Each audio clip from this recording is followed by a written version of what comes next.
नमस्कार दोस्तों, कैसे हो आप सभी। मैं संदीप नागर। आज हम एक पॉडकास्ट शूट करने जा रहे हैं। ये मेरा पहला पॉडकास्ट है संदीप नागर चैनल पर। और आज हमारा जो पॉडकास्ट होगा ये होगा बिहार इलेक्शन के ऊपर, जिसमें जो हमारे गेस्ट हैं मेरे बड़े भाई, जो सबके लिए तो एक सेलिब्रिटी है लेकिन मेरा आदर करते हैं क्योंकि मैं इन्हें बहुत ज़्यादा मानता हूँ। मेरे एक बुलावे पर चले आए, अपने बिजी शेड्यूल से अम्बाला से टाइम निकाल कर आए हैं। बड़े भाई डॉक्टर सौरभ राज सांगवान जी, बहुत बहुत स्वागत है सर आपका। धन्यवाद संदीप, यहाँ पे मौका देने के लिए। Thank you sir, thank you so much. अब हम बिहार इलेक्शन पर जो मुद्दे चल रहे हैं इनमें बिल्कुल खुल के बात रखेंगे। मैं तो सिर्फ सवाल करूंगा, सर जवाब देंगे, और जो भी डिस्कशन होगा बहुत पॉजिटिव रहेगा, ऐसी आशा करते हैं। क्योंकि मुद्दे हमें उठाने चाहिए। आज की राजनीति में जो युवा भाग नहीं ले रहे हैं ना, ये भी कहीं ना कहीं सर गलत बात है। क्योंकि हमारा जो देश है वो युवाओं का देश बन चुका है। अब एवरेज जो एज है वो 29 ईयर आ गई है। तो सबको राजनीति की तरफ ध्यान देना चाहिए, तभी सकारात्मक बदलाव हो सकते हैं। अब हम शुरुआत करते हैं और पहला सवाल मैं सर से करता हूँ। बिजी शेड्यूल है सर का, टाइम निकाल के आए तो ज़्यादा टाइम हम खराब नहीं करेंगे, चर्चा में ज़्यादा समय देंगे, कोशिश ये रहेगी हमारी। तो पहला सवाल सर से मेरा ये है, क्या इंडिया अलायंस जो है राहुल गांधी जी का, वो कुछ जलवा दिखा पाएगा बिहार में? संदीप भाई, सबसे पहले मैं आपकी उस बात को कंप्लीट करूंगा कि युवाओं की राजनीति में भागीदारी बहुत जरूरी है। जब तक युवा राजनीति में नहीं आएंगे तब तक हमारे मुद्दे नहीं उठ पाएंगे। सही बात है सर। और रही बात बिहार इलेक्शन की, बहुत शानदार इलेक्शन होने वाला है, खिंच के इलेक्शन होने वाला है। दोनों बहुत कड़ा मुकाबला है, दोनों तरफ से बहुत खींचतान है। खींचतान सर शब्द आपने कैसे यूज किया? खींचतान कैसे होने वाली? खींचतान इस तरह होने वाली है। इंडिया अलायंस के बारे में आपने बात की। हाँ जी। आप कह रहे हो राहुल गांधी, इस चुनाव का चेहरा है तेजस्वी यादव। राहुल गांधी ने बैक सीट ले ली है। जब अच्छा। तक वो वोट के ऊपर, जब तक उन्होंने एसआईआर के ऊपर यात्रा निकाली थी, तब तक वो कांग्रेस का जन आधार बनाने लग रहे थे। जैसे ही वो यात्रा कंप्लीट हुई है, सीट डिस्ट्रीब्यूशन हुआ है, तेजस्वी फ्रंट पे है, राहुल गांधी बैक सीट ले चुके हैं। राहुल गांधी अभी आने वाले दिनों में अपनी राजनीति करेंगे, रैलियां करेंगे, लोगों से मिलेंगे। प्रियंका गांधी भी आएंगी। बट एट मोमेंट तेजस्वी चेहरा है, सीएम कैंडिडेट अनाउंस कर दिए गए हैं। साथ में मुकेश सैनी को भी अनाउंस किया गया है। और एक फॉर्मूला दिया गया है 4 डिप्टी सीएम का, जिसमें मुकेश सैनी एक एससी कैटेगरी से किसी ना किसी को डिप्टी सीएम बनाया जाएगा, एक मुसलमान से और एक। हाँ जी सर, क्योंकि इस बारे में 2 सवाल अभी इसी सवाल में पूछते हैं हम आपसे। एक तो ये जो सर ने बोला है कि तेजस्वी जी को आगे कर दिया गया, और राहुल गांधी जी हमने देखा है पिछले 10 ये बिहार इलेक्शन के दौरान शायद वो विदेश भी चले गए थे, और लेकिन अब जाके वो रैलियां करना शुरू कर चुके हैं। तो ये आपकी बात मुझे बिल्कुल सही लगी, उन्होंने बिल्कुल सही बताया कि अब उन्होंने तेजस्वी को बिल्कुल फ्रंट पे कर दिया है कि आप बिहार संभालो, देश की राजनीति करेंगे, और बिहार में भी वो बहुत अच्छे से साथ दे रहे हैं। ये बहुत अच्छी बात है। इसमें जो आपने एक मुसलमानों की जो बात बोली, इस पर थोड़ा और प्रकाश डालिए। क्या सीएम डिप्टी सीएम कुछ मिल पाएगा पद? पहली बार होगा ऐसा? नहीं, डिप्टी सीएम जो अभी तक जो समीकरण बन रहे हैं, मुसलमान का वोट ना टूटे, इसलिए डिप्टी सीएम की अनाउंसमेंट जरूरी है। क्योंकि मुकेश सैनी सन ऑफ मल्ला को जब दिया गया है, मल्ला जो फिशरमैन होते हैं उनकी परसेंटेज लगभग 3 से 4% है। और मुकेश सैनी जो एबीसी से आते हैं, ये लगभग 10% को रिप्रेजेंट करते हैं। तो मुसलमान है लगभग 18%। उधर से एआई एमके के ओवैसी जी ये कहने लग रहे हैं, जब 5% को डिप्टी सीएम मिल सकता है तो 18% को क्यों नहीं, क्योंकि वो वोट काटना चाह रहे हैं उधर से। तो उस चीज को काउंटर करने के लिए एक डिप्टी सीएम का चेहरा अनाउंस कर देंगे। मिलने के बाद बोला गया है रिप्रेजेंटेशन मिलेगा। और दूसरी एक ये बात भी है कि अब की बार मुसलमान एक तरफ होके एक तरफा इंडिया अलायंस को वोट करने वाला है। क्योंकि पिछली बार जब उन्होंने ओवैसी को वोट किया था, 5 सीटें मिली ओवैसी को, लेकिन उसकी वजह से इंडिया अलायंस पिछली बार का महागठबंधन सरकार नहीं बना पाया, क्योंकि उन्हें काफ़ी सीटों पे नुकसान हुआ था। और उस चीज़ का नतीजा मुसलमान को फेस हुआ है। क्योंकि अब की बार यदि आप देखें तो जेडीयू ने भी सिर्फ 4 कैंडिडेट मुसलमान बिरादरी से दिए गए हैं, जो घटता जा रहा है। जी जी, ये विस्तार पूर्वक चर्चा हम आपसे पूछेंगे सवाल, आप बिल्कुल खुल के जवाब देना। लेकिन हम पहले सवाल की समाप्ति आपसे ये चाहते हैं, क्या इंडिया अलायंस जीत पाएगा? नहीं, एक छोटा सा जवाब, यस और नो में नहीं, थोड़ा सा अपने हिसाब से, क्विज के हिसाब से नहीं, अपने हिसाब से। आज के दिन इंडिया अलायंस एनडीए गठबंधन से आगे है। बहुत बढ़िया, बहुत बढ़िया। दूसरा सवाल लेते हैं हम सर से। आगे जो अनंत सिंह, जो अभी अभी उनपे, क्योंकि हम अभी जो चर्चा कर रहे हैं बिल्कुल करंट की सिचुएशन पे कर रहे हैं बिहार की, और खुल्लम खुल्ला हमारी बिल्कुल चर्चा रहने वाली है। अनंत सिंह जो अभी अभी गिरफ्तार हुए, उन पे मर्डर चार्ज का एक नाम आया एफआईआर में उनका, क्या उनकी वजह से जेडीयू की छवि खराब होगी? कुछ वोट जो डलने थे कहीं ना कहीं गिरावट आएगी? ये अनंत सिंह की गिरफ्तारी इस बात का सबूत है कि एनडीए अलायंस को नुकसान होने लग रहा है, क्योंकि जो मर्डर हुआ है उसकी बाद से जो नरेटिव चला है वो अगड़ा बनाम पिछड़ा हुआ है। दूसरी तरफ से यदि हम एनडीए का सीट डिस्ट्रीब्यूशन देखें, बीजेपी ने 49 कैंडिडेट्स फॉरवर्ड कास्ट से दिए हैं। अच्छा, फॉरवर्ड कास्ट की भागीदारी लगभग 10% है। देखिए और ये बहुत ही अच्छा बात बताया है सर ने हमें। 101 में से 49 अगड़े वाले। अगड़े बिल्कुल 10% देखिए, उनकी पॉपुलेशन है, और 49 कैंडिडेट लगभग 50% सीटें बीजेपी ने फॉरवर्ड कास्ट को दी है। जी, ठीक है। और इस मर्डर के बाद से यदि आप दुलार चंद यादव जन स्वराज के कैंडिडेट का कैंपेनिंग कर रहे थे, हाँ जी, वो आते हैं धानुक जाति से, अच्छा, यादव से वो खुद हो गए। मर्डर मर्डर का इल्जाम लगा एक भूमियार कास्ट से। उस वजह से जो अनंत सिंह का वोट बैंक था उसमें धानुक समाज का भी बहुत बड़ा योगदान था। पिछला इलेक्शन वो लगभग उन्होंने 28,000 वोटों से जीता था, मार्जिन कोई ज़्यादा बड़ा नहीं था, लेकिन बिल्कुल उसमें बिल्कुल। धानुक समाज की बहुत बड़ी भागीदारी थी। लेकिन इस मर्डर ने समीकरण बदल दिए हैं। और दूसरी तरफ से आरजेडी के जो कैंडिडेट है वो सूरजभान सिंह की पत्नी है, वो भी अच्छा, भूमियार समाज से आते हैं। तो अब की बार जो कास्ट समीकरण है ना, जो सीटें दी गई हैं महागठबंधन की तरफ से, बहुत अच्छे समीकरण के साथ दी गई हैं, जिस वजह से इलेक्शन खींचा हुआ है। और मोर ओवर यदि हम बात करें कि परसों ही एनडीए का मैनिफेस्टो आया था, रेदर देन उस पर चर्चा होने की वजह से अनंत सिंह ने मर्डर किया इस बात पे चर्चा होने लग रही है। जो ये एनडीए लगातार कहने लग रहा था कि लालू का जंगल राज है, ये हम्म, मर्डर और हाल में हुई पटना में घटनाएं, व्यापारियों के कत्ल, उस चीज को नेगेट कर रहे हैं। क्योंकि 20 साल से लगातार एनडीए की सरकार है, नीतीश जी सीएम है, बिल्कुल बिल्कुल और एक पूरी, आपने ही बोला युवाओं को एवरेज, हमारी एज 29 साल की है, 20 साल से वो जो बच्चों ने जब से होश संभाला है वो नीतीश जी को ही दिखता है, उन्हें जंगल राज के बारे में कुछ पता ही नहीं है।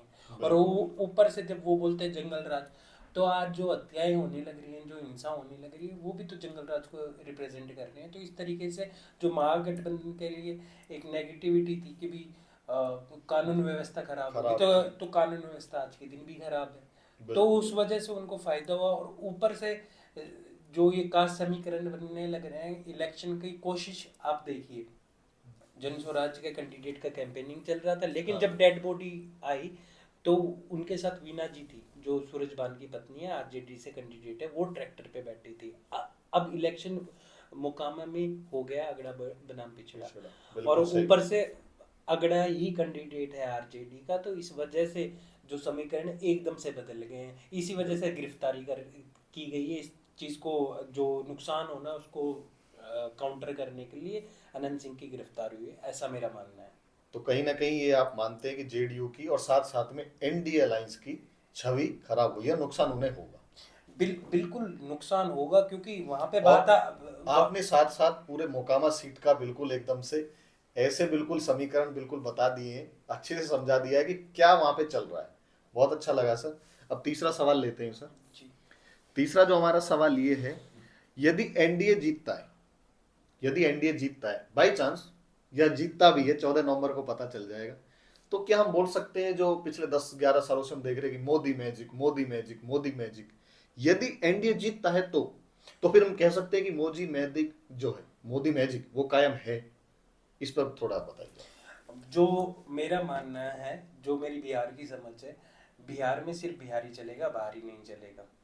क्या बात कही है सर। ये तो बिहार की पॉलिटिक्स में अक्सर बोला भी जाता है, और ये तो रैलियों में भी बोला जा रहा है कि हमें बिहारी चाहिए, बाहरी नहीं चाहिए। लेकिन सर देखिए, वो वहां पे सत्ता थोड़ी काबिज हो जाएंगी। वहां पे स्थानीय नेता ही तो बनेगा, विधायक बनेगा, मंत्री बनेगा, बिहार का ही तो बनेगा। ये तो सिर्फ रैली करने जा रहे हैं। संदीप जी, आपको मैं एक बात बताना चाहूँगा। यदि आप इलेक्शन को देखें, चाहे पक्ष हो चाहे विपक्ष हो, कोई भी नीतीश जी पे सीधा प्रहार नहीं करता। विपक्ष भी ये कहने लग रहा है नीतीश जी ने अच्छा काम किया, हाँ, जननायक है, वो जननायक है। वाली ये पाला बदलने वाली बात तो नहीं है कहीं ना कहीं, कहीं ये ना ब- कहीं नीतीश की ब- जरूरत ना पड़ जाए बाद में, ये भी तो हो सकता है सर। बिल्कुल बिल्कुल हो सकता है। बिल्कुल सही बात है। लेकिन यदि एनडीए अलायंस जीतता है, उसके पीछे सबसे बड़ा योगदान होगा महिलाओं का, क्योंकि जो पिछले 20 साल में जो नीतीश जी ने काम किया है, उन्होंने महिलाओं को वोट बैंक बना के दिखाया, बनाया। भारत में सबसे पहले महिलाओं को अपना सशक्त वो वोट बैंक बनाने वाले नीतीश ही सबसे पहले इंसान है। और उसी चीज को फॉलो करते हुए मोदी जी ने भी महिलाओं को हमेशा अपने एज ए वोट बैंक बनाने की कोशिश की, उस नीतीश जी के पद चिन्हों पे।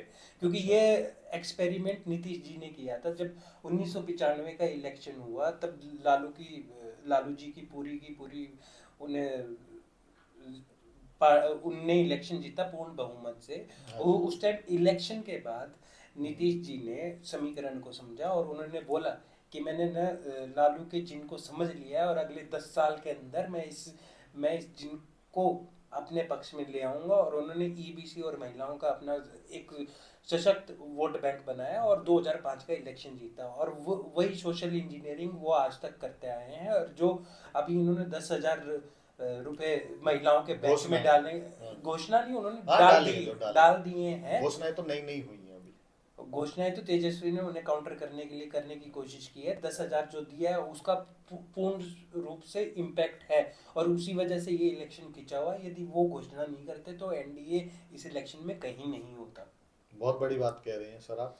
तो यदि मतलब सीधा जो इस मेरा सवाल का मानना ये है, यदि जीतते हैं तो ये जो 10,000 रुपए दिए गए हैं महिलाओं को सशक्तिकरण की जो बात हुई है, वो रिस्पॉन्सिबल एनडीए की जीत का कारण वही बनेगा। उसके अलावा मुझे और फैक्टर नजर नहीं आते। मोदी मैजिक आपको इसमें नहीं नजर आता यदि जीतते हैं तो? अब मोदी मैजिक अब की बार उतना बिहार में उतना प्रोमिनेंट नहीं है। जब 2015 के अंदर मोदी की प्रचंड लहर चल रही थी, पूरे देश में हर जगह जीत रहे तब थे, तो नहीं आए थे। उस टाइम भी बिहार में बीजेपी जीत नहीं पाई थी। ऐसा नहीं है कि मोदी जी ने बहुत मेहनत की थी, शानदार नेता हैं, देश के प्रधानमंत्री हैं, बहुत बढ़िया काम किया है थ्रू आउट, लेकिन बिहार में उनका चल नहीं पाया। और एक बात और मैं हाईलाइट करना चाहूँगा, ये कि आपने यदि देखा हो कि जो मोदी जी की राजनीति है उसका तोड़ सिर्फ बिहार और बिहारियों के पास ही है। इसी वजह से जैसे ही मोदी आए, लालू जी को लगातार जेल में उनको इलेक्शन लड़ने से, क्योंकि लालू जी के पास और नीतीश जी के पास ही मोदी जी की राजनीति का तोड़ है। ये बहुत बड़ी बात बोली है सर ने कि मोदी जी का जो तोड़ है वो बिहार से ही हो सकता है, और ये दो जो स्तंभ है नीतीश जी और लालू जी, तो ठीक है, सही रहा, ये बिल्कुल इनकी बात सही है। यदि एनडीए जीतता है तो कहीं ना कहीं जो नीतीश जी ने समीकरण बिठा रखे हैं और खास करके महिलाओं को लेके, तो उनका ज्यादा योगदान रहेगा ना कि मोदी मैजिक का। और ये होता भी है, देखिए आप हर राज्य में इफेक्टिव नहीं होते हैं, आप चाहे देश की राजनीति में कुछ भी कर रहे हो सकता है वो असर आप राज्य में नहीं डाल पाए। अगला सवाल ले लेते हैं सर। अगला सवाल बहुत ही महत्वपूर्ण होगा सर। ये आप मुझे बताइए, क्या नीतीश जी को कंटिन्यू करना चाहिए सीएम, या फिर किसी नए बिहारी को बनाना चाहिए? वो भी बिहारी हैं, लेकिन किसी नए बिहारी को सीएम बनना चाहिए, चाहे वो बीजेपी से हो चाहे वो जेडीयू से हो। क्या मतलब सीधा सवाल ये, क्या नीतीश जी को कंटिन्यू करना चाहिए? क्योंकि वो भी 70+ हो चुके हैं, 74 के आसपास। एज का तो खैर मैटर बीजेपी कभी कर देती है कभी खत्म कर देती है, लेकिन मेरा सवाल अभी सिर्फ बीजेपी को, नीतीश जी को लेकर ओनली, क्या नीतीश जी को कंटिन्यू सीएम चेयर करनी चाहिए, या फिर उन्हें किसी बिहारी को आगे करना चाहिए अपना उत्तराधिकारी के तौर पे, किसी को भी? अब बात ऐसी है कि यहाँ बैठ के हमारे लिए कहना बहुत मुश्किल है कि नीतीश जी को कंटिन्यू करना चाहिए या नहीं करना चाहिए। एक विपक्ष से और इवन बीजेपी के अंदर से भी एक नैरेटिव चलाया गया है कि नीतीश जी की उम्र हो गई है, अच्छा, वो उन्हें हट जाना चाहिए। पर यदि नीतीश जी नहीं होंगे तो बीजेपी नहीं आ पाएगी सत्ता में। तो नीतीश जी है ना, कंपल्शन है वो। ये बहुत बड़ी बात बोली और है। मतलब कंपल्सन बीजेपी के लिए भी है या जेडीयू के लिए है ओनली? नहीं, बीजेपी के लिए जेडीयू का मतलब ही नीतीश जी है। ये आप ये तो और भी बड़ी बात हो, कहीं ना कहीं आपकी इस बात पे भी फिर ये भी दावा ठोका जा सकता है, अगर नीतीश जी इधर उधर होते हैं, मतलब राजनीति का स्तर उनका कम होता है, एज बढ़ रही है, तो हो सकता है जेडीयू फिर टूट जाए। नहीं, टूट की बात नहीं होगी, क्योंकि यदि जेडीयू जेडीयू मतलब नीतीश, नीतीश मतलब जेडीयू, उसके अंदर कोई और दूसरे नेता का मतलब नहीं बनता है। ललन सिंह हो गए, संजय झा हो गए। नहीं, उनका कद इतना है नहीं कि ना वो उस लेवल के जन नेता है, ना उन्होंने उस लेवल का काम किया ना मेरे। जनाधार है उनका इतना। ना जनाधार है, ना जन नेता है, और ना उनका उतना बड़ा कद है। ये सवाल स्पष्ट आपके रूप से साहब, बिल्कुल सही जवाब, सटीक जवाब। कहीं ना कहीं हम सही चर्चा बिल्कुल सकारात्मक जो कर रहे हैं, खुल्लम खुल्ला जो पूछ रहे हैं, सर भी बहुत अच्छे से बता रहे हैं कि नीतीश जी को ही कंटिन्यू करना चाहिए। देखिए, आपको मैं एक छोटी सी बात बताना चाहूँगा। बिल्कुल सर। अभी रैली हुई थी अमित शाह जी, अमित शाह जी ने बोला कि सम्राट चौधरी को बड़ा आदमी बनाएंगे। सम्राट चौधरी प्रेजेंट में अभी उप उप मुख्यमंत्री मुख्यमंत्री हैं। अब उप मुख्यमंत्री से बड़ा आदमी क्या होता है? मुख्यमंत्री। मुख्यमंत्री जैसे ही बोला, मैनिफेस्टो की प्रेस कॉन्फ्रेंस, नीतीश जी आए, 1 मिनट के अंदर चले गए। मोदी जी की 2 रैलियां थी, नहीं गए। सीधा सीधा संदेश उधर से जेडीयू के भी लोग बोलने लगे कि नीतीश जी सीएम थे, हैं और आगे भी वही रहेंगे। और दूसरी बात, यदि जैसे चिराग पासवान को ज्यादा वोटें दी गई, सीटें दी गई, इसका भी सवाल है सर मेरे पास। हाँ, हाँ, सवाल है। कंटिन्यू कीजिए सर। यदि यदि जनता में ये जाता है कि नीतीश जी को एनडीए अलायंस अपना सीएम कैंडिडेट नहीं बनाएगा, तो मेरे को लगता है कहीं ना कहीं वोट ट्रांसफर का, जेडीयू का वोट ट्रांसफर बीजेपी की तरफ या फिर चिराग की पार्टी की तरफ मुश्किल हो पाएगा। तो सीएम पद के लिए जो बीजेपी भी अब कह रही है, पता नहीं मजबूरी में कह रही है, लेकिन जेडीयू तो बोल ही रही है वैकेंसी बिहार में नहीं है, नीतीश जी थे, हैं और आगे भी रहेंगे। लेकिन एक चीज हम भूल जाते हाँ हैं जी। डिस्कशन करते हुए, जी जी। जेडीयू के 16 एमपी हैं, और हाँ वो तो है सर। और मोदी जी को पूर्ण बहुमत नहीं है, तो गले की फांस है नीतीश जी। बिल्कुल बिल्कुल जेन्युइन बात बोली है। नहीं ये तो है, कहीं ना कहीं यदि इधर सत्ता होती है तो उधर भी फर्क पड़ेगा। यदि राज्य में डगमगाहट है तो फिर केंद्र में भी सुगबुगाहट ऐसी होगी कि हम तो चले उधर ही दोबारा। कहीं ना कहीं ये है सर। अगला सवाल लेते हैं। अगला सवाल ये है सर, जो एनडीए के साथी हैं उनके, जो 2 साथी हैं उनका वोट बैंक अच्छा खासा है, इतना भी नहीं है लेकिन अच्छा खासा प्रभाव है। मैं बात करूंगा जो 2 साथी हैं, एक तो कुशवाहा जी और एक मांझी जी।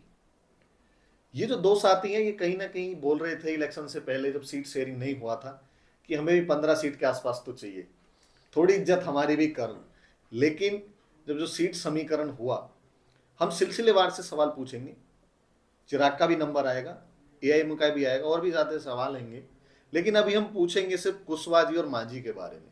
क्या 6-6 सीट जो दी हैं, एनडीए ने बैठ के दी है, बीजेपी ने दी है, क्या इस इनफ है इनके लिए, या ये भी थोड़ा ज्यादा डिजर्व करते हैं? इसके बारे में बताएं। अब 6-6 दी गई हैं। यदि इंडिपेंडेंट 6-6 सीट दी जाए तो माना जा सकता है वो सेटिस्फाई हो सकते हैं, लेकिन एक यहाँ पे चिराग फैक्टर आता है। चिराग को सीटें मिली हैं, उसकी वजह से ये इनमें रोष है कि भाई उनको इतनी ज़्यादा क्यों और हमें इतनी कम क्यों।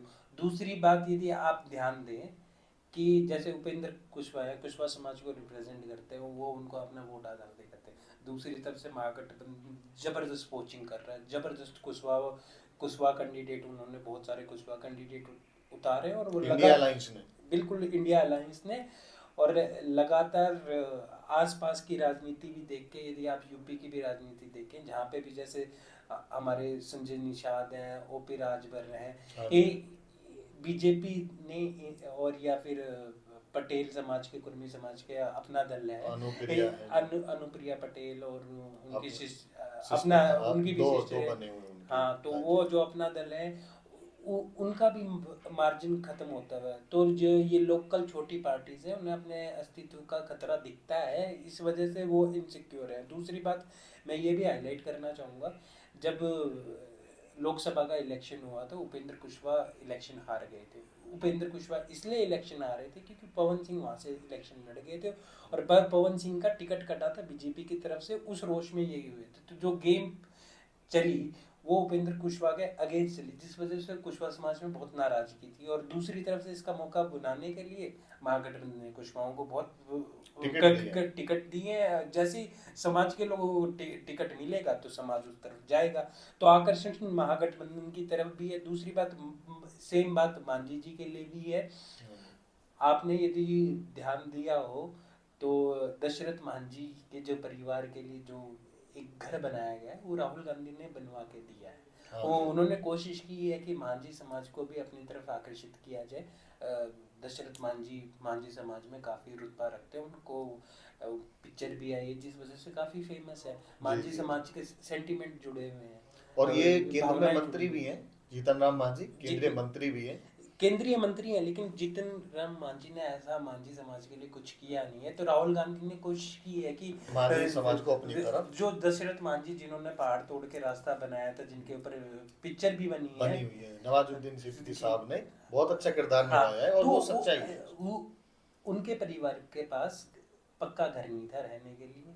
उन्होंने काफ़ी कोशिश की कि उन्हें पक्का घर मिल जाए, लेकिन राहुल गांधी ने उनको पक्का घर बना के दिया। तो उन्होंने मांझी समाज की तरफ को भी अपनी तरफ आकर्षित करने की कोशिश की गई है और एक अच्छा जातीय समीकरण बनाया है महागठबंधन से, जिसकी वजह से इलेक्शन बहुत अच्छा खिंचा हुआ है। अच्छा, तो थोड़ा आखिर में पूछना चाहूंगा कि 6 सीट इनके लिए इनफ थी या और डिजर्व करते थे? ये छोटा सा जवाब।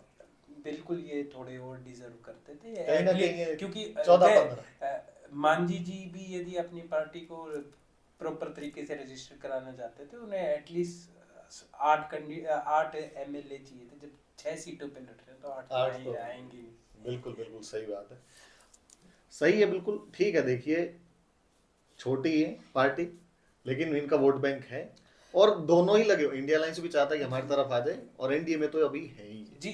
मैं आपको एक बात बोलूं कि वो जो वोट प्रतिशत यदि हम बात करें, वोट प्रतिशत इनका चाहे 3% हो 4% हो, पर ये 3-4% डिसाइसिव है। ये इलेक्शन को डिसाइड करेगा, क्योंकि एनडीए अलायंस के पास भी 30% के करीब अपना पक्का वोट बैंक है। सेम महागठबंधन के पास भी अपना 30% का है। ये उपेंद्र ये डिसाइडर होते हैं। इसीलिए मुकेश सहनी को महागठबंधन ने डिप्टी सीएम घोषित किया है। पहले से ही करना पड़ा है, हाँ, बिल्कुल सही है। थोड़ा डिजर्व करते थे लेकिन जितना मिला है ठीक है। देखते हैं अब इनका जो वोट बैंक है मांझी समाज का और कुशवाहा का किस तरफ जाता है। 14 नवंबर को पता चल ही जाएगा। अगला सवाल ले लेते हैं डॉक्टर सौरभ राज सांगवान सर से। अगला सवाल सर ये है हमारा, जो एक बिहार की राजनीति में जब से ये अलायंस बना हुआ है एनडीए वाला, नीतीश जी का और मोदी जी का, या जेडीयू और बीजेपी का मान लीजिए, बड़े भाई और छोटे भाई की बात चलती है और बिहार में हमेशा ही बोला जाता है कि जेडीयू हम बड़े भाई की भूमिका में है बिहार में। और हमने सीटों के बंटवारे में भी ये देखा है स्पष्ट रूप से, और उसमें भी दिखा है केंद्र की जो लोकसभा के इलेक्शन होते हैं उसमें भी ये दिखता है हमें। लेकिन इस बार क्या 101 इस बार सीटें बिल्कुल बराबर दी हैं। पिछले इलेक्शन में 2020 वाले में बड़े भाई की भूमिका में थे, लेकिन इस बार अब दोनों लेवल में आ गए। इसके बारे में सर आपका क्या कहना है कि बड़े भाई छोटे भाई का क्या रहेगा? इसका मतलब क्या है? मतलब थोड़ा आपसे हम समझना चाहते हैं, बराबर जो सीटें हुई हैं दोनों की। देखिए, बात ऐसी है, जब से नीतीश का उभार हुआ तब से बीजेपी का उभार चला है। और ये एक पिछले सिर्फ 20 साल की बात ना करें, पिछले 30 साल से लगातार ये एक साथ में काम करते आए हैं। और उनका नीतीश जी और वाजपेयी साहब भी एक साथ रहे हैं। हाँ बिल्कुल। जो जॉर्ज फर्नांडिस और नीतीश जी ने हमेशा साथ में इलेक्शन लड़ा। उनकी काफ़ी अच्छी दोस्ती थी और उसी वजह से देखिए, जब अटल बिहारी की सरकार थी उस टाइम नीतीश जी भी केंद्र में मंत्री भी रहे हैं। और उसी टाइम उन्होंने रेल मंत्री के तौर पे इस्तीफा दिया था एक हादसा होने पे। इतनी है, उसी की वजह से उनकी इमेज भी बहुत तगड़ी बनी है। और हमेशा से नीतीश का हाथ पकड़ के ही बीजेपी चली है। लेकिन पिछले इलेक्शन में जब नीतीश जी की सीटें कम रह गई, उसके बाद करीबन एग्जैक्ट तो नंबर 43 सीटें आई, काफी कम नंबर आया। और एक बात ये भी है, जो बीजेपी का वोटर है वो भी नीतीश जी के खिलाफ एंटी इनकम्बेंसी नहीं है, बोरियत ज़्यादा है। 20 साल से लगातार नीतीश जी को सीएम देख के एनडीए के अंदर ही काफ़ी लोग हैं उनसे बोर हो गए, स्पेशली बीजेपी के। और जिस तरीके से बीजेपी की पिछले 15 साल में लहर चल रही है, हर जगह उनके सीएम बन रहे हैं, तो वहाँ के कैडर की उम्मीद है कि भैया हमें भी बीजेपी से भी सीएम मिले। लेकिन उसी उसी का नतीजा ये है कि 101 और दूसरा जो चिराग को 29 सीटें दी गई हैं, ये भी बीजेपी के कोटे में जाएंगी ये चीज़ें। यदि आपने नोट किया हो तो पिछले इलेक्शन में चिराग की वजह से ही जेडीयू की सीटें कटी थी, और वो अकेले लड़े थे। लेकिन चिराग के लिए तो अलग सवाल बनाया हुआ है सर। चिराग बहुत महत्वपूर्ण बिंदु है इस इलेक्शन के। ठीक है सर, तो मतलब कहीं ना कहीं जो हमने पूछा बड़े भाई छोटे भाई बराबर के हो गए, जरूरत है एक दूसरे की, इन्हें जरूरत और ये जरूरत से ज्यादा ये है कि नीतीश जी को बीजेपी छोड़ नहीं सकती। उभारने वाले नीतीश जी हैं बिहार में भी और कहीं ना कहीं 30 साल पहले केंद्र में। एग्जैक्टली। और एक फैक्टर क्या आता है ना कि बीजेपी ने बहुत कोशिश की कि भाई कोई चेहरा उभर जाए। सम्राट चौधरी को आगे किया गया, हाँ। दो डिप्टी सीएम बनाए गए, पूरा मंगल पांडे को पहले प्रमोट किया गया, उससे पहले सुशील मोदी जी थे, उनका स्वर्गवास हो गया। लेकिन क्या जो हाल फिलहाल की राजनीति रही है, जो इनके चेहरे बनाने की कोशिश किए गए, उनकी इमेज पे काफ़ी डेंट पड़ा है। और प्रशांत किशोर ने काफ़ी डेंट डाला है उसमें। पीके को लेके भी हम सवाल करेंगे सर आपसे। अगला सवाल हमारा चिराग जी को लेके ही है। क्या चिराग पासवान जी 29 जो सीट उन्हें मिली है वो सही है, या फिर वो भी और ज्यादा डिजर्व करते थे, या फिर इनकी जो सीटें कम हुई हैं 6 कुशवाहा जी की, मांझी जी की, ये इनको ही चली गई? इसके बारे में थोड़ा सा प्रकाश डालिए, क्योंकि उभरता हुआ चेहरा है। जो लोकसभा की सीटें मिली थी वो उन्होंने जीत के दी। थोड़ा सा मैं भी इसमें थोड़ा सा बोलना चाहूंगा। सर तो बोलेंगे ही, सर से तो हम पूछ ही रहे हैं, तो ज्ञानी आदमी है थोड़ा। सर जैसे रामविलास पासवान जी का स्वर्गवास हुआ, उनके ही भाई ने पार्टी तोड़ ली, खुद केंद्र में जाके बैठ गए। उसके बावजूद जो कमबैक किया इन्होंने चिराग पासवान जी, वो की वो सीटें वापस ली, चाचा को बिल्कुल खत्म कर दिया, एक भी सीट लोकसभा की उन्हें नहीं मिली, और जीते। और अब खुद केंद्र में मंत्री, और वही मंत्रालय है जो उनके स्वर्गवास पिताजी के पास था। तो कहीं ना कहीं, और जो युवा बिहारी है वो भी चिराग को पसंद करता है। मेरे भी बहुत सारे दोस्त हैं हमारे मिलने वाले। चिराग की इमेज कहीं ना कहीं उनकी नज़रों में ठीक है कि भाई चिराग को आगे आना चाहिए, ये भी वही मानते हैं। तो सीधा यही है, मेरे हिसाब से तो सही है। लेकिन सर से पूछते, 29 सीटें ठीक है और डिजर्व करते थे, या ज़्यादा ले गए, या 20 ही करते थे? देखो, मेरा मानना सबसे पहले चिराग पासवान के उपहार की बात, जो उन्होंने जिस सिचुएशन में, जिन परिस्थितियों में अपने आप को उभारा है, वो बहुत ही सराहनीय है। और बहुत ही अपनी उम्र से ज़्यादा परिपक्व राजनीति उन्होंने की है। जहाँ तक जी पारस जी की, उनके चाचा जी की बात है, बीजेपी की सपोर्ट से ही उनको सपोर्ट मिला था। लेकिन अब वो भी चिराग के साथ आ गए। उन्होंने खुल के समर्थन किया कि भतीजा ही आगे उनको लेके जाएगा। तो और जिस तरीके से चिराग ने पिछले इलेक्शन में डेंट डाला, तो उन्होंने दिखा दिया कि उनकी स्थिति, यदि वो किंग मेकर या किंग नहीं बन सकते, लेकिन वो इलेक्शन जरूर खराब कर सकते हैं। और दूसरी बात, उनके पोटेंशियल को देखते हुए बीजेपी ने उन्हें 29 सीटें दी गई हैं। जो आपका सवाल था पिछला कि भाई बराबर हो गए, बड़े भाई छोटे भाई को इस चीज को काउंटर करने में, या फिर बीजेपी से सीएम बने, उसका रास्ता ये चिराग के थ्रू ही होके जाता है। ये 29 सीटें जो देने का मतलब है। और जिस तरीके से इलेक्शन से पहले चिराग लगातार नीतीश जी पे डायरेक्ट हमला कर रहे थे, और अपनी कानून व्यवस्था को लेकर उन्होंने सवाल और उन्होंने बहुत टाइट बार्गेनिंग की है, और उन्होंने मनाया भी है। लेकिन बीजेपी भी खुश है चिराग को 29 सीटें देके, क्योंकि उन्हें पता है चिराग बीजेपी के अलावा कहीं और जाएंगे नहीं, और वो बीजेपी को सपोर्ट करेंगे। क्योंकि उन्होंने खुला डिक्लेयर किया है कि वो नीतीश जी के इतने समर्थन में नहीं है जितने वो मोदी जी और शाह जी के में है। तो एक तरीके से बीजेपी 130 सीटें लड़ने लग रही है। लेकिन ये बहुत बड़ी बात बोली है सर ने, क्योंकि जब जैसे सीएम फेस की बात आएगी, हो सकता है लास्ट इलेक्शन की तरह इस बार भी 50 के आसपास जेडीयू रह जाए। तो बिल्कुल। और बीजेपी 80 के आसपास हो जाए और फिर 30 ये, यदि एनडीए जीतती है तो ऐसा समीकरण बनता है हाँ बिल्कुल तो फिर कहीं ना बन कहीं ये बोलने के हकदार हो जाएंगे बीजेपी वाले कि देखिए इतने हम खुद हैं 80 के आसपास 70, और 25 एक इनके जीत जाते हैं, और वो भी बोलते हैं कि हम भी चाहते हैं कि बीजेपी का बन जाए, तो फिर कहीं ना कहीं ये नीतीश जी के राह में रोड़ा बन सकते हैं यदि ऐसा होता है तो। नहीं उसमें यदि तो इलेक्शन कहीं ना कहीं ये मतलब इनका बिल्कुल बिल्कुल सोच ये समझ के 29 तो सीटें इनको दी ये गई हैं। 29 सीटें देने के पीछे मकसद ही यही था कि जो बीजेपी की मेरे को सोच समझ में आती है, उनका मानना है यदि ये वो इलेक्शन उनकी तरफ जाता है, वो 70-80 सीटें जीतते हैं, चिराग 20 के करीब सीटें जीता है, तो 100 एमएलए होने के बाद 20 एमएलए वो 10-15 जेडीयू से तोड़ लेंगे, 5-10 उधर से तोड़ हाँ लेंगे, वो तो तो वो बीजेपी करना जानती है। बीजेपी बहुत अच्छे से ऑपरेशन कमल, हाँ ऑपरेशन बिल्कुल लोटस बिल्कुल ऑपरेशन लोटस की एक्टिव संभावना कर देते हैं वो बनाने के लिए ही उनको दिया गया। अच्छा। लेकिन यही डाउनफॉल भी हो सकता है, क्योंकि जो मुझे लगता है कि जो जेडीयू का वोटर होगा वो उन 29 सीटों पे, या नीतीश जी भी नहीं चाहेंगे कि चिराग को ज्यादा सीटें मिले, तो जो वो वोट ट्रांसफर का क्वेश्चन आता है वहां पे क्वेश्चन मार्क लग जाता है। मार्कुस बिल्कुल सही बात, क्योंकि ये गठबंधन में लड़ रहे हैं,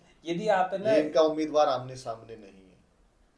यदि आप है ना होलिस्टिक पिक्चर, एक पूर्ण रूप से एक आज के इलेक्शन की पिक्चर देखें, तो दो चीजें निकल के आ रही हैं।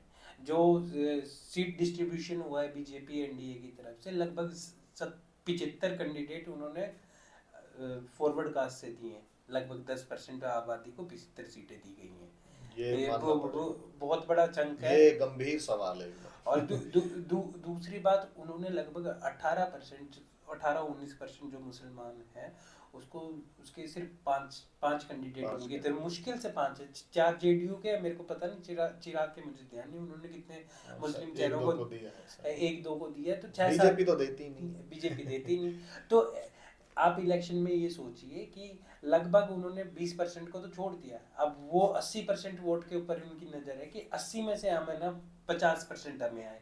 यदि थोड़ा सा वोट इधर से उधर हो जाता है तो सिचुएशन हो जाती है खराब। ऊपर से ये अनंत सिंह वाली घटना हुई है, ये इसने इलेक्शन का माहौल बदल दिया है, क्योंकि इनसिक्योरिटी आई कि वो एक दमन का चेहरा दिखा है कि एक पिछड़े का कत्ल हुआ है, एक पिछड़े धानुक समाज के कैंडिडेट के सपोर्टर का कत्ल हुआ है, और उसको इनकैश किया है जल्दी से महागठबंधन ने। आप यदि उधर देखें तो उन्होंने फटाफट है ना, वीणा देवी जी है ना, जब जिस ट्रॉली में शव जाने लग रहा था उधर वीणा देवी बैठी थी, जो पीयूष प्रियदर्शनी थे जनसुराज के वो कैंडिडेट हो गए पीछे, क्योंकि अब वहां पे ये हो गया कि भाई एक भूमिहार, एक अगड़ी जाति के नेता ने एक पिछड़े वर्ग के बंदे का कत्ल किया है, और उसको हरा कौन सकता है, तो जीतने वाले कैंडिडेट को सपोर्ट किया गया है। तो ये जो जातिगत समीकरण है बहुत खतरनाक, और ये सर बिहार में हमने देखा भी है,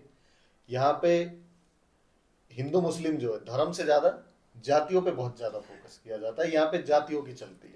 संदीप भाई आपने बिल्कुल सही बात की, इसी बात को मैं, एक बात और मेरे को ध्यान आ गई वो बताता हूँ। मुकेश सैनी से जब वो पिछली बार इलेक्शन हारे तो उनसे पूछा गया कि इलेक्शन क्यों हारे, उन्होंने बोला कि हमने योगी जी की सभा करवा ली थी। उससे क्या हुआ, जैसे ही योगी जी की सभा हुई, बहुत पॉपुलर चेहरा है, कोई डाउट नहीं है, पर वो हिंदुत्व के ब्रांड एम्बेसडर है। जैसे ही हिंदुत्व के ब्रांड एम्बेसडर वहां पहुंचे तो मुसलमान वोट एक तरफा दूसरी तरफ गिर गया, और जो सन ऑफ मल्ला वो मुकेश की राजनीति है उसमें उन्होंने एक मेजर चंक को माना था कि उनकी तरफ होगा, उस वजह से उनकी हार हुई। दूसरी बात, यदि आप यूपी के इलेक्शन को भी देखें, जो हिंदुत्व का ब्रांड और जो फॉरवर्ड कास्ट को उन्होंने ठाकुरवाद की तरफ तोड़ा गया है, उसका उसका नुकसान। मैं खुद उत्तर प्रदेश से आता हूँ, सर हरियाणा से आते हैं, इस बात को हम दोनों एग्री करते हैं कि ठाकुरवाद तो कहीं ना कहीं इन्होंने थोड़ा सा मतलब इस तरफ गया है, ये बात सही है। उसी का नतीजा है कि इंडिया अलायंस को यूपी में मेजोरिटी मिली, जो पीडीए का गठबंधन बना उसी नक्शे कदम पे बिहार में भी उसी तरीका से समीकरण किया गया। यदि ऐसा हुआ है तो फिर गेम पलट जाएगा। गेम, संदीप जी आप एक बात को नजर दीजिए, तेजस्वी का चेहरा अनाउंस स्टार्टिंग से सबको पता था, ये महागठबंधन का चेहरा तेजस्वी रहेंगे, लेकिन अनाउंसमेंट करने में इतना डिले क्यों किया गया? क्योंकि वो जो और जातियां हैं जो यादव के प्रभुत्व और मुस्लिम प्रभुत्व को करना चाह रहे थे, उस चीज के भाई एक टैग लगा होता है एमवाई कॉम्बिनेशन का, उस टैग से हटाने के लिए भी और जातियां भी उनके पास आए। कुशवाहा को भी तभी दिया गया। आपकी बार पिछली बार पिछले इलेक्शन में महागठबंधन ने आरजेडी ने सिर्फ एक भूमिहार कैंडिडेट को टिकट दिया था, आपकी बार 6 को दिया है। वो भूमिहार पे भी नजर है, और ये मुकामा सीट है उसमें भूमिहार ही वहां पे बैठा है, भूमिहार वर्सेस भूमिहार है, और उसमें पिछड़ा वर्ग एक भूमिहार जो सुरेश बान की पत्नी उस तरफ चला जाता है, तो एक तरफा हो जाएगा। और अनंत की गिरफ्तारी यही रिप्रेजेंट कर रही है कि इलेक्शन फंस गया है क्योंकि इस टाइम जो नैरेटिव बनना चाहिए था वो उनके या मैनिफेस्टो पे बनना चाहिए, मैनिफेस्टो पे बात ना हो कि इस मुद्दे पे ज्यादा बात हो रही है। ये बात बिल्कुल सही है, मीडिया भी इसी को कवरेज कर रहा है। अगला सवाल लेते हैं सर, तेजस्वी यादव को लेकर अगला सवाल है। जो तेजस्वी यादव संघर्ष कर रहे हैं, युवा हैं, और राजनीति में उन्होंने भी चिराग की तरह बहुत जल्दी अपनी बिहार में पकड़ बनाई है, और बिल्कुल उनका देखने में बोलने में अपने पिताजी की तरह, लालू यादव जी की तरह बिल्कुल करते हैं काम वो। और क्रिकेट में भी दिमाग लगाया था उन्होंने, मेहनत की थी, लेकिन वहां सफल नहीं हुए थे, लेकिन बिहार में जरूर सफल हो जाएंगे। तो इनको लेके जो एक सवाल खड़ा होता है इनके ऊपर कि लालू यादव जी की जो एक छवि थी जंगल राज को लेके, जिसपे आज भी बीजेपी पॉलिटिक्स करती है, आज भी अपनी रैलियों में यही सब बोलते हैं कि जंगल राज फिर आ जाएगा, जंगल राज फिर आ जाएगा, तो क्या तेजस्वी जी की छवि पे कहीं ना कहीं इम्पैक्ट डालता है? थोड़ा बहुत डालता तो है, लेकिन इसको थोड़ा सा आप डीप समझाइए कि भाई जो उन्होंने किया था वो उनका था, लालू यादव जी जो कर गए वो कर गए, जो था वो था, लेकिन अब जो तेजस्वी जी है वो युवा है, वो आज के टाइम में संघर्ष कर रहे हैं, उनकी राजनीति हो सकता है उनसे अलग।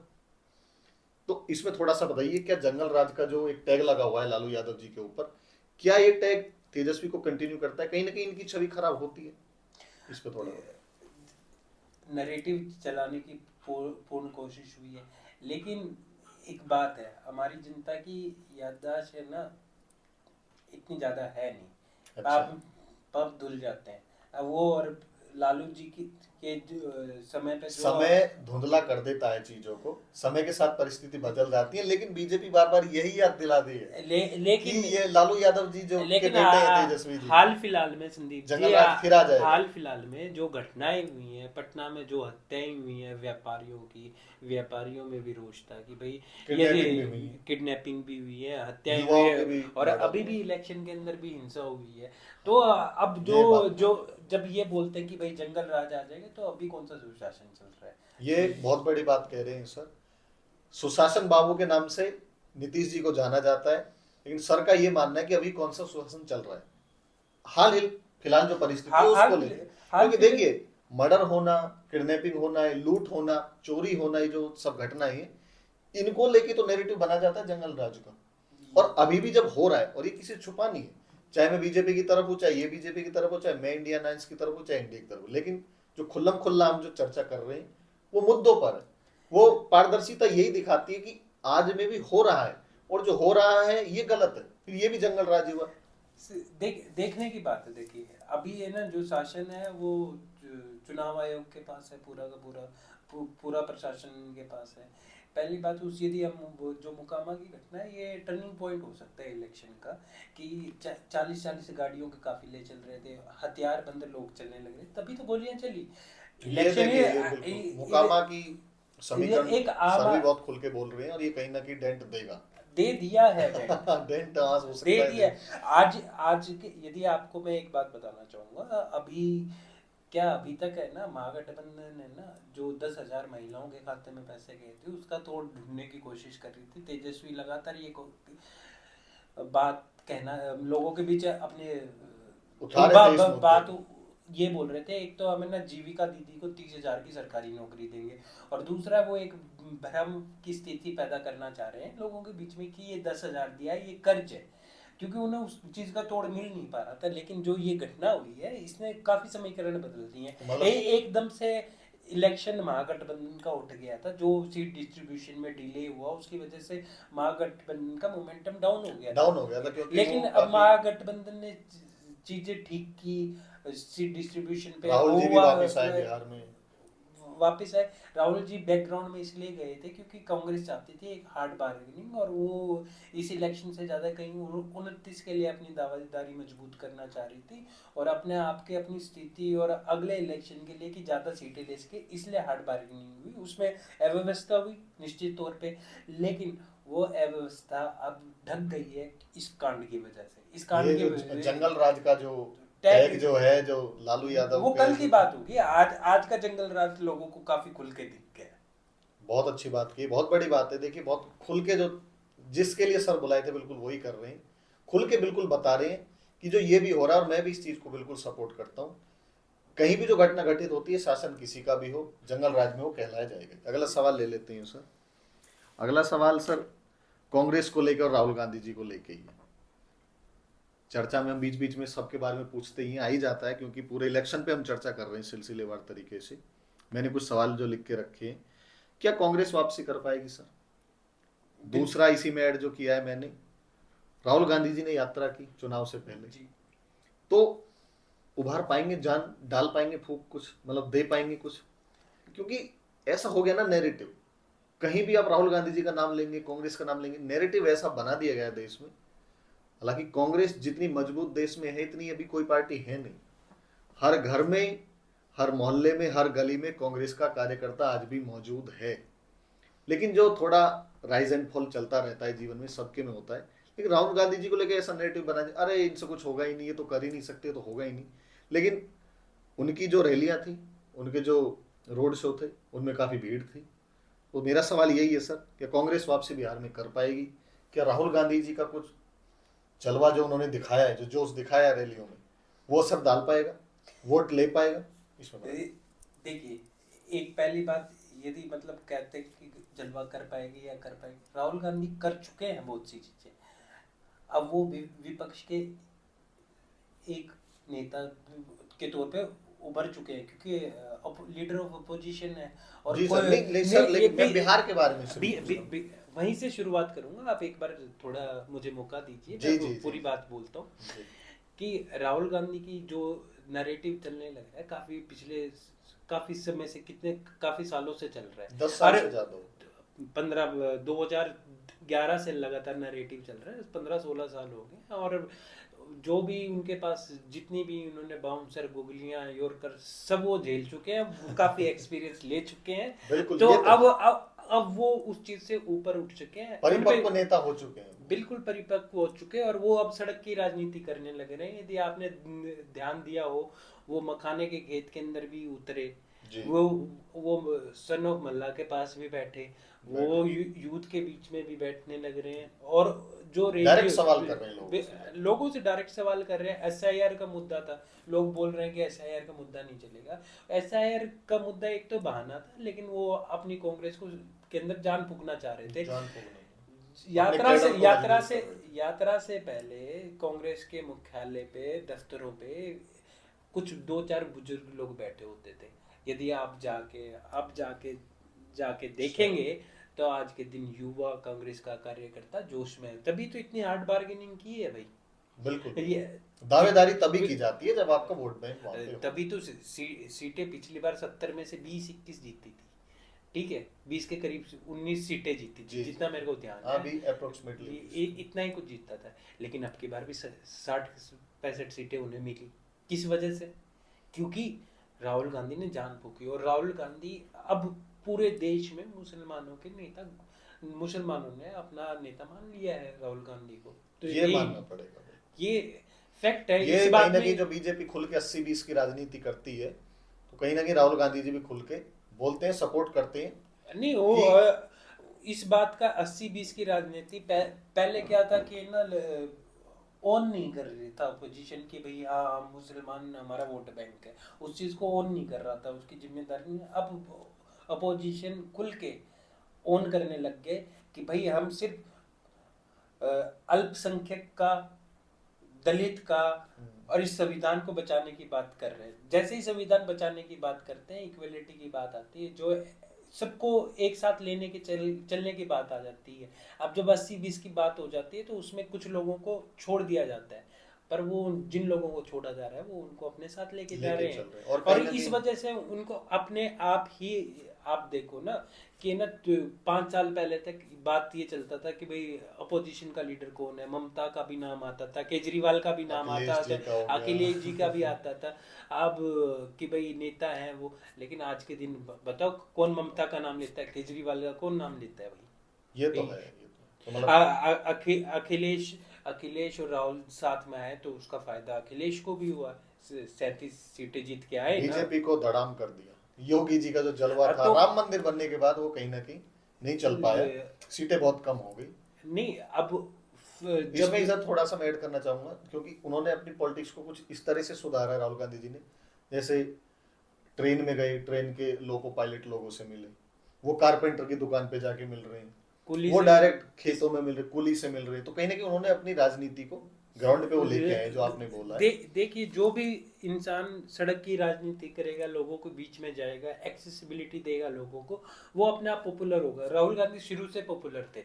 देखिए, एक तो वो एक राजनीतिक परिवार से आते हैं, उसका उन्हें फायदा। अब लेकिन अब भाई वो एक बात ये भी तो कहते हैं ना, बदनामी में भी तो नाम ही है भाई। हाँ, सही बात है। अब वो नाम तो हर कोई जानता लेकिन है, अब वो खुल के लेकिन अब जिस तरीके से वो एक्शन ले रहे हैं, अब वो सड़क पे जाके लोगों की बात सुन रहे हैं, तो जिस आदमी की बात सुनी वो थोड़ी ना बोलेगा कि राहुल गांधी ने हमारी बात सुनी है, एटलीस्ट कोई हमारे पास चल के आया है। सही बात है। तो वो लोग उन्हें एक्सेप्ट करने लग गए हैं। और उसका आपको देखिए, कांग्रेस को इतनी सीटें देने का मतलब यही है कि कांग्रेस को अलग क्यों नहीं किया गया, क्योंकि कांग्रेस को अलग करते साथ मुसलमान की वोटें बढ़ जाएंगी। तो इसलिए राहुल गांधी सबके लिए मजबूरी भी है, जरूरत भी है, इसलिए कांग्रेस का उभार अब तय कहीं है। ना कहीं मजबूरी तो नहीं, जरूरत ज्यादा बन गई है। जरूरत है। और जो हमारा सवाल है उसका आंसर यही है, वापसी करेगी 100%। और पिछली बार से सीटें ज्यादा बढ़ के आएंगी। और राहुल गांधी जी ने जो यात्रा की उसका भी फायदा बिल्कुल मिलेगा। 100%। कोई भी राजनेता सड़क पे उतरता है, उसे उसका फायदा होगा। और जो मेरा मानना है, इस इलेक्शन में 2 पार्टियों का वोट सबसे ज्यादा बढ़ेगा, एक कांग्रेस का और एक जेडीयू का। बहुत बढ़िया चर्चा, बहुत ही सकारात्मक चल रही है। अगला सवाल ले लेते हैं, मुसलमानों को लेके ये सर अगला सवाल। जो मुस्लिम है बिहार के अंदर, बिहार इलेक्शन पे हम चर्चा कर रहे हैं, करीबन 18% मुस्लिम है। अब इनको लेके भी यही रहता है कि ये किस तरफ है, ये किस तरफ जाएंगे, ये सवाल सबके मन में रहता है।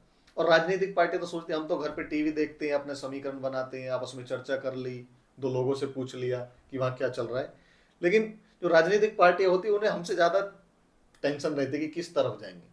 18% जो मुस्लिम है, वो एक बार खुल के मैं आपसे पूछना चाहता हूँ थोड़ा और डिटेल में, इंडिया अलायंस के साथ रहेंगे, AIMIM के साथ रहेंगे, या NDA के साथ जाएंगे? क्योंकि सर AIMIM को भी आप एकदम से बिल्कुल नकार नहीं सकते, क्योंकि जो उनके जो मुखिया हैं ओवैसी साहब, उनकी भी एक देश में अच्छी छवि है और बैरिस्टर हैं।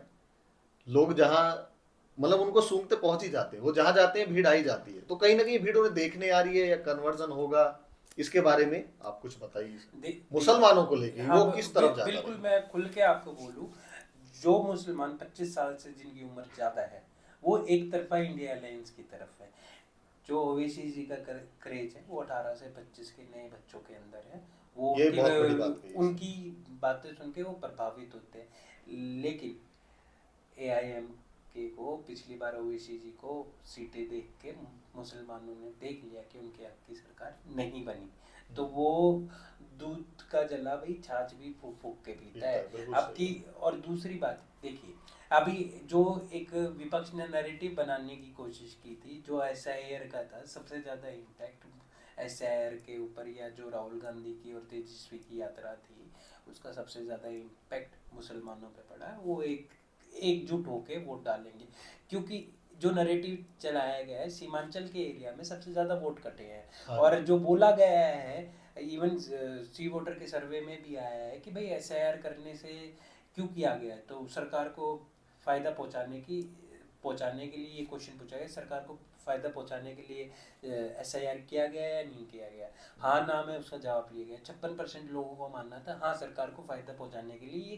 किया गया है। चुनाव आयोग पे भी सवाल खड़े होते हैं। हाँ होते हैं, लेकिन लोगों के एक ज़्यादातर लोगों की एक धारणा ये बनी है कि सरकार के फायदेमंद चीज़ है, फायदे के लिए हुई है। लेकिन जो वोट कटे हैं उसमें मुसलमान या जो सीमांचल सीमांचल के लोग हैं वहाँ पे मुसलमान वोट काफ़ी हो उनके कटे, तो वो चीज़ उन्हें मजबूर करती है और उन्हें विकल्प नहीं देती कि वो ओवैसी की तरफ डालें। तो इसलिए मेरे को लगता है कि 80-85%, 90% मुसलमान एक तरफा वोट डालेगा इंडिया अलायंस को, बिल्कुल, और बचा हुआ एनडीए को नहीं जाएगा। एनडीए को ना जाने के पीछे रीजन क्या है? एक एनडीए को सर फिर कितना वोट जाएगा मुसलमान?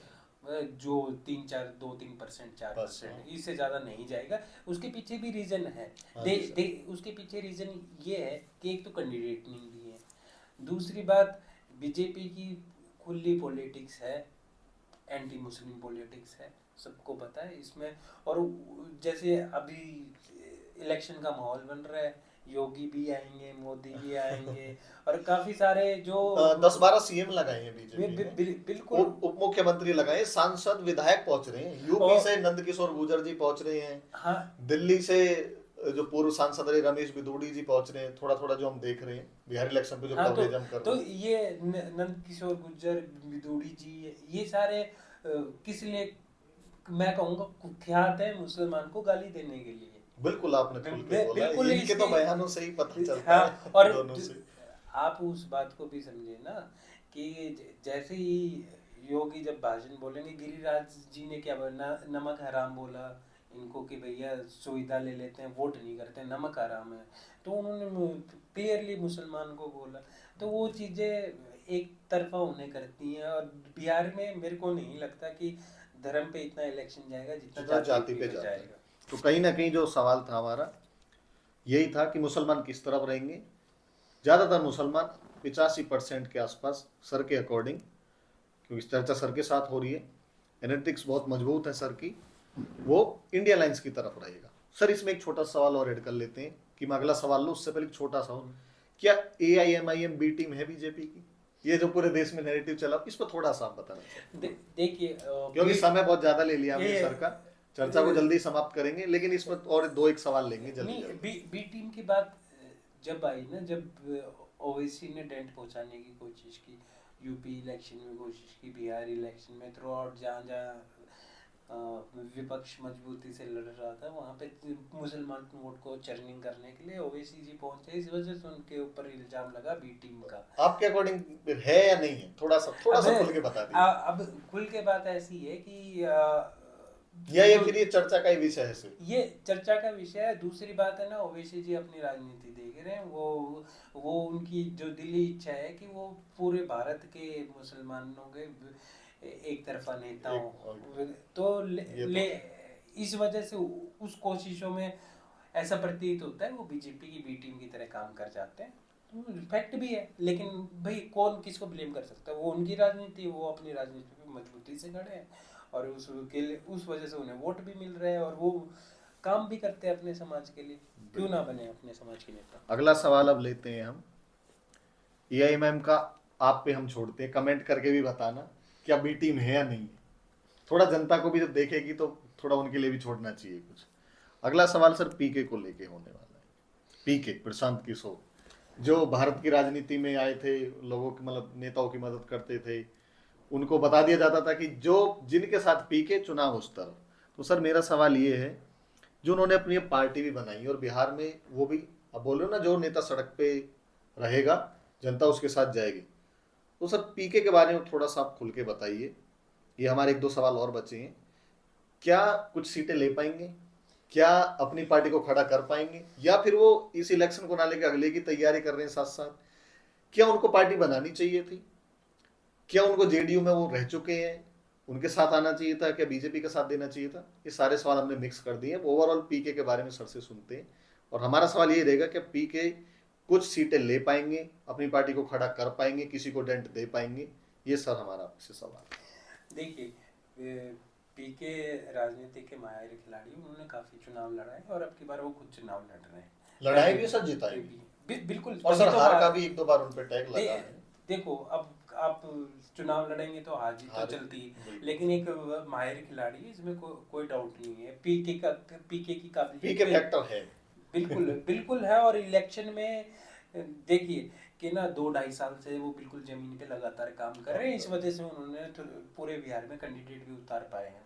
नहीं तो इतना आसान नहीं होता कि आप है ना 243 सीटों पे अपने कैंडिडेट उतार पाए। लगभग उनके 5-7 कैंडिडेट्स, कुछ ने नामांकन वापस लिया और कुछ का एक दो का रद्द हुआ है, लेकिन फिर भी 230 प्लस उनके कैंडिडेट हैं। आज इलेक्शन तो बहुत बड़ी बात है, 200 प्लस कैंडिडेट उतारना, और उनका इम्पैक्ट भी होगा। और जिस तरीके से उनका काम चलने लग रहा है, जिस तरीके की उनकी राजनीति चल रही है, आपने बोला कि भाई जेडीयू के साथ क्यों नहीं लड़ा, क्योंकि वहाँ पे लड़के वो भविष्य के नेता जिस तरीके से वो अपने आप को प्रोजेक्ट करना चाहते हैं, उस तरह प्रोजेक्ट नहीं कर पाते। जो मेरे को पीके का नैरेटिव लगता है, जो जिस तरीके से वो बात करते हैं, जो मैंने समझा है, मेरे अनुसार पीके बोलते हैं कि भाई नीतीश जी ने बहुत शानदार नेता है, बहुत बढ़िया काम किया, लेकिन उनका समय हो गया है।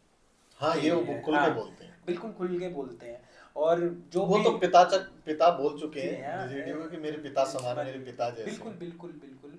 और वो उस नीतीश जी जैसी ही राजनीति करना चाहते हैं, वही समाजवाद का जनसुराज, वही समाजवाद की विचारधारा से पार्टी का भी वही नाम लिया है। बिल्कुल बिल्कुल। और उनका जो यही है कि देखिए, मैं तो उनको इसलिए सपोर्ट करता हूँ। एक तो मैं ये मानता हूँ कि राजनीति में बदलाव होते रहना चाहिए, एक ही पार्टी की सत्ता ज्यादा दिन तक नहीं रहनी चाहिए। दूसरा, वो पढ़े लिखे व्यक्ति हैं, और राजनीति में जब तक पढ़े लिखे लोग नहीं आएंगे ना, तब तक बात बनेगी नहीं। और पीके जैसे लोगों की तो देश को जरूरत है, और बिहार अभी बहुत पिछड़ों में गिना जाता है। नहीं, यदि वहां पे ऐसा नेता पहुंचेगा, काम करेगा, तो फिर बदलाव होगा। हाँ सर, कंटिन्यू कीजिए पीके के बारे में। पीके की बात, जो वो नैरेटिव चलाने की कोशिश कर, और उसमें थोड़ा बहुत सक्सेसफुल भी हुए अनडाउटेडली। वो नीतीश जी के समय की खत्म होने की, भाई ओवर हो गया उनका, अब बुजुर्ग हो गया, बीजेपी ने कब्जा लिया है, अब उनकी राजनीति का वो समापन चाहते हैं कि भाई नीतीश जी की तो राजनीति अब उम्र होगी, अब इन्हें विश्राम ले लेना चाहिए, पहली बात। दूसरी बात, जो बीजेपी को सबसे ज्यादा डेंट पहुंचाने वाली चीज हुई, जो इलेक्शन को विपक्ष के लिए बनाया, वो पीके ने ही बनाया।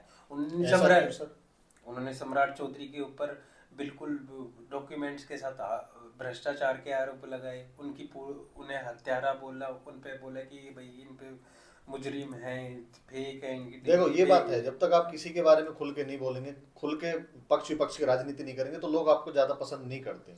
खुल के आना ही पड़ता है, मैदान में उतरना ही पड़ता है, और वो मैदान में दबा के आप देखिए, उन्होंने मंगल पांडे को भी टारगेट किया, जो भी बीजेपी के स्ट्रॉन्ग चेहरे थे, उन्होंने उनको ध्वस्त करने के लिए अपना तंत्र लगाया, और उसका रिजल्ट भी मिला। सम्राट चौधरी, मंगल पांडे की, इनकी पॉपुलैरिटी बहुत डाउन गई है, उनको अब कोई सीएम कैंडिडेट मानता भी नहीं है। यदि आज के दिन जो सर्वे आ रहे हैं, उसमें 3 ही लोग सीएम कैंडिडेट माने गए हैं। वोट कितना मिले कितना ना मिले पीके को, वो दूसरी बात है, लेकिन जो सीएम के लिए चेहरे लोगों की पसंद बने हैं, उसमें सबसे आगे तेजस्वी हैं, नीतीश जी हैं, फिर आते हैं पीके। अब पीके की पृष्ठभूमि को समझे कि एक वो जेडीयू के वाइस प्रेसिडेंट भी रहे, तो पीके की जो कोशिश है कि जो नीतीश की राजनीति है उसके उत्तराधिकारी वो बन जाए। और उनका कहने का मतलब क्या है कि भाई आपके पास 2 विकल्प है, एक जेडीयू की और एनडीए की तो सरकार जाने लग रही है, आपके पास विकल्प 2 हैं, एक तेजस्वी और एक मैं। इसलिए वो उन्होंने तेजस्वी को भी टारगेट किया, और एक सगुफा छोड़ा था कि भाई मैं तेजस्वी के खिलाफ इलेक्शन लड़ दूंगा, लेकिन उन्होंने लड़ा नहीं। लेकिन उसका कहने का मतलब यही था कि भाई ऑप्शन तेजस्वी है या फिर मैं हूँ, और इस चीज का फायदा एट पर्टिकुलर मोमेंट तेजस्वी को हुआ है। लेकिन जो प्रशांत किशोर की नजरें हैं, वो अगले इलेक्शन के ऊपर नजरें हैं, जब 2030-31 में जब नेक्स्ट इलेक्शन होगा, और मेरा मानना भी है कि वो तेजस्वी और पीके के बीच में ही होगा। और एक बात को और हम समझे, पीके की आते हैं पांडे हैं, फॉरवर्ड कास्ट से आते हैं, जो यूथ है फॉरवर्ड कास्ट का काफी प्रभावित है पीके से, तो वो तो फिर कहीं ना कहीं सर ये डेट बीजेपी को डेट डालने लग रहा है। और दूसरी बात, वो समाजवाद की राजनीति कर रहे हैं, तो जो जेडीयू से प्रभावित बंदा होगा और वो जो करंट एनडीए अलायंस से परेशान होगा, बोर जो जो बोर जो बोर भी होगा यार, जो परेशान भी होगा। दुखी होगा उनकी नीतियों से या खुश नहीं होगा, और जो कभी आरजेडी या कांग्रेस को वोट नहीं डालेगा, उनके लिए एक नया विकल्प बन गया प्रशांत किशोर। तो इससे जो चर्निंग मुझे लगता है वो चर्निंग होगी, एनडीए अलायंस का कुछ वोट पीके के पास जाएगा। देखने वाली बात होगी कितना जाता है, कितना डेंट डालता है। तो ये चुनाव को बहुत रोमांचित बनाती है। और त्रिकोणीय दो बना रहा है। त्रिकोणीय तभी मैंने आपको बोला है कि मेरी नज़र में आज के दिन इंडिया अलायंस इसी वजह से आगे, क्योंकि 2 से 3 फैक्टर, जो अगड़ा बड़ा पिछड़ा हुआ है, जो अगड़ी फॉरवर्ड कास्ट के अंदर जो यूथ है वो पीके से बहुत प्रभावित है, और जो समाजवादी हैं, जेडीयू के वोटर हैं, या जो आज के दिन एनडीए से खुश नहीं है पर वो कभी भी महागठबंधन को अपना वोट नहीं डालेंगे, उनके लिए एक विकल्प आ गया है। इस वजह से मुझे लगता है कि इसका इनडायरेक्ट फायदा इंडिया इंडिया अलायंस को जरूर होगा। महागठबंधन को होगा। जरूर होगा। छोटा सा सर ये बता दीजिए, अकॉर्डिंग टू यू कितनी सीटें पीके जी जीते प्रशांत किशोर, 1 से लेके 10 नंबर तक के बीच में बताइए। मेरे को लगता है 7-8 सीटें पे 10 से ऊपर जा पाएंगे। मेरा मानना है वो कम से कम 30 सीटों के ऊपर है ना, इलेक्शन को प्रभावित करेंगे। प्रभावित तो करेंगे सर, 30-35 सीटों प्रभावित पे तो कम से करेंगे, कम लेकिन करेंगे। देखिए वो खुद चुनाव नहीं लड़ रहे हैं, वो खुद तो नहीं लड़ रहे हैं, लेकिन वो भी चाहेंगे कि असेंबली में, बिहार असेंबली में उनकी पार्टी के कुछ एमएलए पहुंचे। तो कितना दम है, और मेरे को लगता है सिंगल डिजिट में ही होंगे उनके एमएलए, डबल में नहीं जाएंगे। डबल में मेरे को नहीं लगता। पर वो आने वाले इलेक्शन में एक प्रभावी कैंडिडेट होंगे सीएम फेस के। और मज़ेदार बात ये है कि मोकामा का इलेक्शन जो इतना इंटरेस्टिंग बना है वो भी पीके के कैंडिडेट की वजह से ही बना है, क्योंकि जो लालचंद यादव है ना, पीयूष प्रियदर्शी को जो जुन सुराज के कैंडिडेट थे, उन्हें इलेक्शन लड़ा रहे थे और उन्हीं की कन्फ्लिक्ट थी। अब 2 बिल्लियों की लड़ाई में जो कि बंदर महागठबंधन बन गया है, वो उधर से रोटी खा के जाएगा। लेकिन अगली बार जो स्पेस खाने लग रहे हैं कि भाई वो अपने आप को एज ए नीतीश का उत्तराधिकारी प्रेजेंट करने लग रहे हैं, और मेरे को लगता है वो उसमें सक्सेसफुल भी होने लग रहे हैं। तो देखिए ये बिल्कुल बढ़िया है, मतलब कहीं ना कहीं जन स्वराज अपनी प्रेजेंटेशन जो है, परिस्थिति स्थिति जो है वो दर्ज करा रही है कि हम हैं बिहार में, प्रस्तुति हमें बिल्कुल 100% है ना, वो इलेक्शन को प्रभावित करने लग रहे हैं। हमें भूलो मत। अभी तक हमने सर से 10 सवाल पूछे, एक लास्ट सवाल और पूछते हैं सर से, वो होगा श्री योगी आदित्यनाथ जी को लेकर। बीजेपी के बहुत सारे मुख्यमंत्री हैं, उप मुख्यमंत्री हैं, एमपी एमएलए हैं, देश में बड़ी पार्टी है, केंद्र में सत्ता में है, तीसरी बार मोदी जी चुनाव जीते, प्रभाव है। लेकिन जो सबसे ज्यादा चर्चित जो चेहरा है मोदी जी और अमित शाह, इन सब के बाद में वो कहीं ना कहीं योगी आदित्यनाथ जी हैं। जब ये कहीं ना कहीं चुनाव प्रचार करने जाते हैं तो ऐसा बोलते हैं स्ट्राइक रेट कि ये चुनाव को बदल देते हैं, लेकिन ये बिहार है, यहाँ पे वो बदलते हैं हिंदू मुस्लिम के लिए, क्योंकि वो हिंदुओं के ब्रांड एम्बेसडर माने जाते हैं। और 25 करोड़ की आबादी वाले उत्तर प्रदेश को वो रन कर रहे हैं, और वो भी दूसरी बार इलेक्शन जीते हैं पूर्ण बहुमत से। क्या बिहार में उनका प्रभाव होगा, इसके बारे में पूछते हैं। ये सवाल हमने पहले भी लिया है, लेकिन स्पेशल अब योगी जी को लेके ही लेते हैं कि क्या बिहार में वो इम्पैक्ट डाल पाएंगे जहां पे जातियों की बात होती है, धर्म से कम। सर कुछ पता? बिल्कुल प्रभाव होगा, लेकिन मेरे को लगता है बिहार में पॉजिटिव नहीं, थोड़ा नेगेटिव प्रभाव होगा, क्योंकि जितना मैं देखने लग रहा हूँ, जेडीयू असहज महसूस कर रही है योगी जी को लेकर। बिल्कुल कर रही है, क्योंकि जेडीयू का एक वोट बैंक दलित समाज भी है, ईबीसी भी है, और मुस्लिम समाज का कुछ हिस्सा इन्हें वोट भी करता है। लेकिन जो हाल फिलहाल में योगी जी की छवि बनी है उत्तर प्रदेश में, और जो हम उत्तर प्रदेश के इलेक्शन के नतीजे भी देखते हैं लोकसभा के, उससे ये प्रतीत होता है कि उनके ऊपर ठाकुरवाद और अगड़ी जातियों को बढ़ावा देने का एक टैग लगा है। वो इफेक्ट डालेगा। इस वजह से मुझे लगता है थोड़ा कम कारगर साबित होंगे। बिल्कुल कम कारगर साबित होंगे। योगी जी ज्यादा कारगर साबित हुए हैं मध्य प्रदेश में, उत्तर प्रदेश में, राजस्थान में और हरियाणा महाराष्ट्र में। महाराष्ट्र में भी हुए। महाराष्ट्र में ज्यादा फैक्टर तो वहाँ पे मेरे को लगा है जो जो जन कल्याण की योजना है और जो ऑपरेशन कमल है उसका ज्यादा इम्पैक्ट था। ये है, देखिए अपना अपना देखने का नतीजा है, नजरिया है, बिल्कुल सही है। योगी जी का देखते हैं क्या डाल पाते नहीं डाल पाते हैं। अब हमने कुल मिला के 10 से 11 सवाल सर से किए।